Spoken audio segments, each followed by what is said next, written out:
안녕하세요. 김다니엘입니다.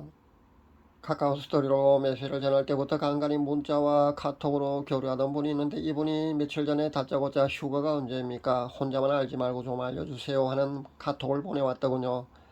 그래 저도 모릅니다 그랬더니만은 알고 있지 않습니까? 제발 좀 알려주세요 하면서 재촉하는 카톡을 다시 한 번 더 보내왔습니다. 사실 저도 그냥 하는 말이 아니라 휴거 시기는 정말 모릅니다. 우리 인간이 알 수 있는 분야가 아니지 않습니까? 예언 사역자에게도요 미래에 되어질 모든 시기는요 계시되지 않습니다. 그렇게 말씀드리고, 그러나 유대력에 의하면 한일회가 언제나 그렇게 시작될 수 있는 게 아니고요. 정해져 있는 그 틀이 있다고 제가 그렇게 언급하면서요. 그 유대력을 기준으로 그렇게 계산을 해보면은요. 우리가 휴거 시기를 정확히 알 수는 없다 할지라도 휴거의 경점 정도는 짐작할 수 있다고 그런 정보를 제가 전해드렸습니다. 예수님조차 하늘의 천사들도 모르고 예수님 자신도 모르고요. 오직 그 시기는 성부 하나님만이 아신다고 분명히 그렇게 못 박아 두셨습니다. 그런데 우리는 자꾸만 휴거가 언제 일어날지 그 시기에 대해서 그렇게 관심을 갖고 알고 싶어 합니다. 최근 몇 년간도 가을만 되면요 그의 나팔절에 휴거가 있을 거라는 그런 메신저들의 다급한 외침도 있고요. 그래서 세대주의 종말론을 신봉하는 사람들, 그러니까 환란전 휴거를 신봉하는 많은 그 성도들이요 휴거를 간절히 사모하는 그런 환란전 휴거를 사모하는 성도들이 해마다 그렇게 올해 나팔절이 있기 전에 휴거가 있을 거라고 그렇게 또 기대하고요. 그런 휴거 소동이 항상 있어 왔었습니다. 전 그때마다 아닐 거다, 올해는 아닐 거다, 또 그런 메시지를 몇 년간 계속 또 저는 내보냈습니다. 신사도계열의 예언 사역자들은 또 이렇게 주장을 합니다. 대붕 대추수 시기가 있어서요. 복음이 다시 한번 지구를 한 바퀴 휩쓸고 돈 뒤에, 그러니까 백투 예루살렘이라고 하죠. 이스라엘 예루살렘까지 다시 한번 복음이 그렇게 돈 뒤에 휴거가 있을 거라고 그렇게 전하고 있습니다. 이들의 주장에 의하면 아마 수십 년 정도 기간이 필요하리라고 봅니다. 우리나라 광화문 애국세력을 이끌는 그 제 목사조차도요 사조 들여서 그 기독청 건립을 현재 추진하고 모금하고 있지 않습니까? 세계 모든 그 성도들과 관광객들이 한국을 방문하고 어쩌고저쩌고 하는 것을 제가 보았는데요. 그의 주장대로라면은요 휴거는 아마 수십 년 뒤에 일어나야 맞을 겁니다. 빨라도 한 30년, 아니면 늦다면 그 한 50년 정도 뒤에 휴거가 발생해야만이 기독청 건립의 당위성과 필요성이 충족된다고 봐야 됩니다. 그렇지 않다면요 그것은 여러분 아니라고 보셔야 된다는 겁니다. 속지 마시기 바랍니다. 또 다른 이야기는요 아직 세계 그 땅끝까지, 그러니까 복음이 전해지지 않았다고 그렇게 믿는 그런 사람들은 아직도 휴거가 한참이나 많이 남아 있다고 그렇게 보더라고요. 근데 이걸 아셔야 합니다. 지금 기간이 한 50년이나 100년 정도 우리에게 더 주어진다고 해도요 아마존 밀림 같은데 원시 종족까지요 복음이 들어가지 않은 종족은 있을 수 있다고 우리가 봐야 된다는 겁니다. 그러니까 이 모든 판단의 기준은요 하나님이 하실 일이라는 겁니다. 우리 인간의 기준으로요 그렇게 판단할 일은 아니라고 봅니다. 여러분은 어떻게 보십니까? 휴거는 정말 이만큼이나 이들의 주장만큼이나 늦게 일어날 것 같습니까? 한 50년 뒤, 3, 40년 뒤 그렇게 일어날 것 같습니까? 아니면요 제가 늘 말씀드린 대로 2030년 안에 정말 임박하게 휴거가 일어날 것 같습니까? 오늘은 여기에 관해서 한번 이야기해 보고자 합니다. 휴거 시기에 관해서 중요한 단서 몇 가지가 있는데 그 중에 가장 중요한 거는요 무화과나무 비유라는 겁니다. 마태복음 24장 32절에서 35절에 나오는데요 이 무화과나무 비유가 가장 중요합니다. 이것은요 공중강림의 주인공, 그러니까 예수님이 직접 언급하신 말씀이거든요. 그래서 더 중요하다는 겁니다. 34절 말씀에 보면요 이스라엘 건국되고 난 후에 그 세대가 지나가기 전에 그 모든 것이 다 이루어진다고 그렇게 나옵니다. 이스라엘 건국된 지가 올해가 아마 74주년인 거로 압니다. 그렇다면 한 세대 기준으로 우리가 가장 유력시하는 거는요 70년이나 80년으로 보거든요. 70년 이미 지나갔고요. 그럼 80년으로 봐야 합니다. 이것은요 모세 시대의 기준인데요. 우리의 연수가 70이요 강건하면 80이라는 시편 90편 10절에 근간 그 한 세대 기준입니다. 여기에 대비하면요 올해부터 시작해서 7년밖에 남지 않은 것으로 그렇게 알 수 있습니다. 여기에 또 유대력에 의하면 한일에, 그러니까 7년은요 이미 정해져 있는 틀이 있다는 겁니다. 언제나 시작되는 게 아니고요 이미 정해져 있다는 겁니다. 그 정해져 있는 틀에 의하면요 올해 9월, 그러니까 2022년 9월부터 한일가 시작된다는 겁니다. 그것이 아니면요 2029년 9월이고요. 그 다음은 2036년 9월이 되겠습니다. 그런데 이번 한일에는 또 50년마다 다가오는 그 희년하고 겹쳐져 있는 한일이라는 겁니다. 그래서 중요하다고 제가 이렇게 다시 한번 말씀드리는 겁니다.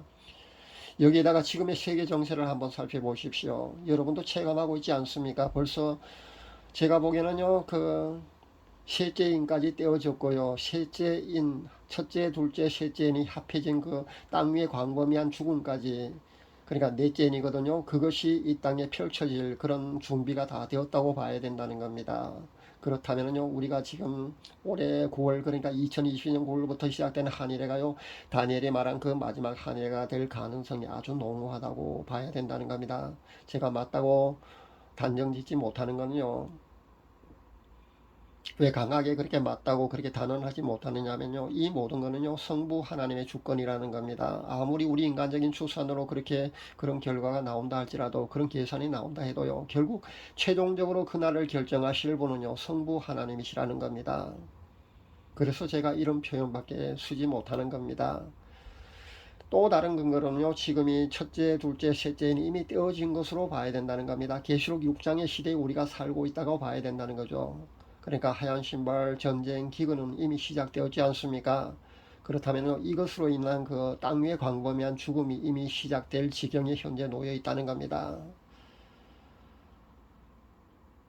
종말론 학자들에 의하면요, 인재앙과 나팔재앙과 대접재앙이 7년 환란 기간에 일어난다는 그런 견해도 있고요. 인재앙, 나팔재앙, 대접재앙이 7년 환란 기간 전부터 일어난다는 그런 견해도 있습니다. 저는 후자를 지지합니다. 왜 후자를 지지하느냐면요, 전자를 지지하게 되면요, 종말론의 모든 퍼즐들이요 맞아 들어가지 않기 때문에 그렇게 지지합니다. 후자를 지지한다는 겁니다. 그러니까 7년 환란 기간 전부터 인재앙은 시작된다고 봐야 된다는 겁니다. 그렇다면 그 종말론의 모든 퍼즐들이 쉽게 맞아 들어가거든요. 그래서 저는 그 후자를 지지합니다. 그러니까 여러분이 많이 알고 있는 쉽게 구할 수 있는 보편적인 그런 종말론 도표는요, 그 인재앙과 나팔재앙과 대접재앙이 7년 환란 기간 안에 일어나는 것으로 그렇게 나와 있는데, 그것이 아니라는 겁니다. 저는 후자를 지지합니다. 그러니까 인재앙은요 7년 환란 기간 전부터 일어난다고 저는 그렇게 본다는 겁니다. 그러니까 지금 전개되고 있는 세계 정서로 보아도요, 이미 셋째인이 떼어진 것으로 보아야 하거든요. 기금 말입니다. 이제는 첫째, 둘째, 셋째인으로 하는 그 광범위한 죽음이 이 땅에 곧 펼쳐질 것 같이 보입니다. 그것이 바로 넷째인이거든요. 그렇다면요, 지금이 7년 환란으로 진입하기 직전으로 우리가 봐야 된다는 겁니다. 그것이 맞다는 것으로 우리가 인식하는 것이 아마 좋을 줄 압니다.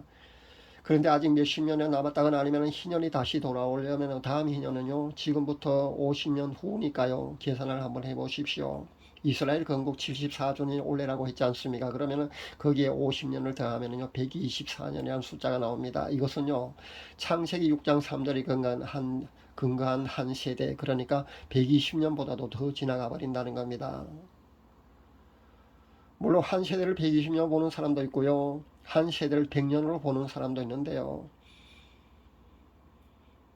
120년으로 보는 그 한 세대 기준으로도 훨씬 벗어난 그런 숫자가 나온다는 겁니다. 그렇기 때문에 우리가 지금 우리 코앞에 있는요 2022년 9월부터 시작된 그 한일회가요, 다니엘이 언급한 그 마지막 한일회, 그러니까 7년 환란일 가능성이 아주 크다고 우리가 봐야 된다는 겁니다. 그렇다면요 휴거의 경점으로 이젠 여러분이 어느 정도 휴거의 시기를 아마 짐작할 수 있으리라고 저는 생각해 봅니다. 환란 전 휴거라면 정말 얼마 남지 않은 것이 됩니다. 2달도 채 남지 않은 것이 되네요. 환란 중간 휴거라면요 언제쯤일지 여러분도 아마 계산이 나올 줄 압니다. 그날과 그 시까지는 몰라도 아마 거의 근접한 그런 경점이 계산되어 나올 줄 압니다. 환란 중 휴거라면요 여기에 1, 2년 당겨질 수도 있고요, 늦춰질 수도 있다고 보면 되고요, 환란 후 휴거라면요 정확히 계산이 나옵니다. 그렇게 계산해 보시면 될 줄 압니다. 해마다 나팔절만 다가오면요 메신저에 다급하는 외침이 반복되었습니다. 그렇게 휴고 소동이 일어났습니다. 전 몇 년간 올해도 아닐 거다, 올해도 아닐 거다, 그렇게 또 자제시키는 메시지를 그동안 계속 외쳐왔는데요. 그런데 이젠 해마다 그런 휴고 소동에 여러분 동요될 필요는 없을 것 같습니다. 아니, 동요되지 마시기 바랍니다. 사실 휴고 시기가 중요한 것이 아니지 않습니까? 자신이 휴고 신부로 준비가 되어 있는가 아닌가가 더 중요하지 않습니까?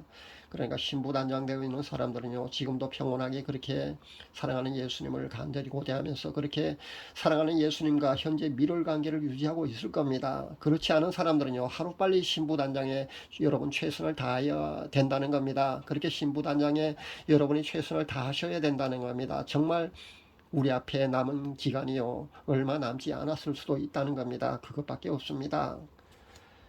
나태해지고 안일해지는 그 인간의 속성 때문에요, 설령 한 50년 뒤 아니면 100년 뒤에 예수님이 오신다고 해도요, 그때도 준비 안 할 사람은요, 휴고 준비를 안 한다는 겁니다. 시간이 더 주어진다고 해서요, 신부단장 하는 것은 아니라고 보시면 됩니다. 신부단장 안 할 사람은요, 끝까지 안 한다고 보시면 됩니다. 참, 만약에 올 9월, 그러니까 2020년 9월부터가 7년 환란이 시작되는 것이 아니라면요, 2029년 9월을 또 우리는 주목해 보면 됩니다. 이것도 아니라면요, 2036년 9월을 또 주목해야 되고요. 하나님이 하실 일이기 때문에요, 우리 인간적인 그런 계산과는요, 약간 어긋날 수도 있다는 점을 다시 한번 제가 강조합니다. 그러나 2022년 9월부터 시작되는 한일회가요, 우리는 여기에 주목을 해야 된다는 겁니다. 그리고 여기에 집중해서요, 우리는 신부단장에 최선을 다해야 된다는 것이 맞다는 겁니다. 기도하면서 늘 깨어 있어야 하고요, 그런 삶을 살아야 합니다. 꼭 휴거가 아니더라도요, 개인적인 종말, 그러니까 죽음을 통해서도 그렇게 천국에 갈 수도 있기 때문에요, 신부단장이 늦춰진다거나 휴거 준비하는 사람들을 이단이니 아니니 하면서 그렇게 색안경 끼고 함부로 말하는 사람들에게 여러분 마음의 상처를 받지 마시기를 바랍니다. 그럴 필요 없습니다. 왜냐하면요, 그들은 휴거 신부가 아니라고 보셔야 합니다.